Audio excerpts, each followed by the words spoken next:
गुन्हे शाखा घटक 1 ठाणे यांनी कौशल्यपूर्ण तपास करून मुंब्रा परिसरात बंद घरांना लक्ष्य करणाऱ्या आरोपीस अटक केली आहे। आरोपीकडून मागील 3 वर्षात केलेले एकूण 48 घरफोडीचे गुन्हे उघडकीस आले असून त्याच्याकडून 1,39,00,000 रुपये किमतीचे 1.03 किलो सोन्याचे दागिने हस्तगत करण्यात आले आहे। तांत्रिक तपास, सीसीटीव्ही फुटेज व गुप्त माहितीच्या आधारे आरोपी शिवाजी गोपाळ संते याला अटक करण्यात आली आहे।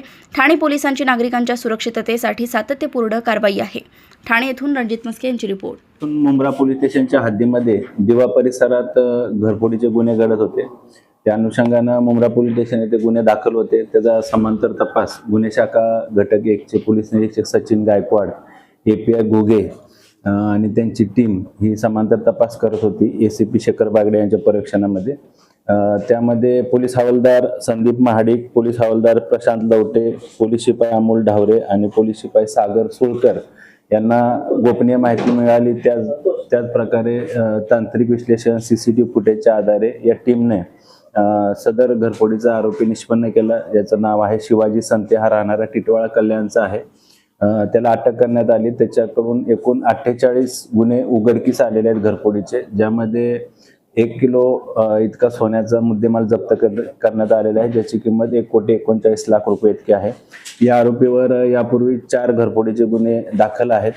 त्याचबरोबर या आरोपीचा पोलीस कस्टडी रिमांड आजपर्यंत आहे। त्याला दुसऱ्या गुन्ह्यामध्ये देखील आम्ही ट्रान्सफर करत आहोत। तर काय मोडस ऑपरेंडी? घराचे किंवा बाथरूमचे ग्रिल वाकवून किंवा ग्रिल ते तोडून तो आत घरामध्ये प्रवेश करून घरफोडी करतात। तर एकच आरोपी आहे का त्याचे अजून साथीदार आहेत? सध्या गुन्ह्याच्या तपासामध्ये एकच आरोपी निष्पन्न झालेला आहे। अजून काय त्याचे साथीदार असण्याची शक्यता आहे। त्या अनुषंगाने तपास सुरू आहे। सर, किती वर्षापासून घरफोडी करतो? मागील 2-2.5 वर्षापासून तो या परिसरामध्ये दिवा परिसरामध्ये घरफोड्या करत आहे। तर आता उन्हाळ्याच्या सुट्ट्या पडणार आहेत, सगळे लोक गावी जाणार आहेत, आम्ही नागरिकांना काय आव्हान करतो?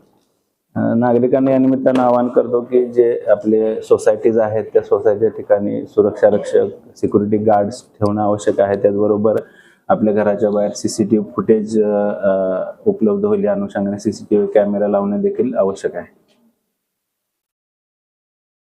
अशाच बातम्या जाणून घेण्यासाठी बघत रहा दैनिक समतेचा आवाज आणि बातम्यांना लाईक करा, शेअर करा आणि चॅनलला सबस्क्राईब करायला विसरू नका।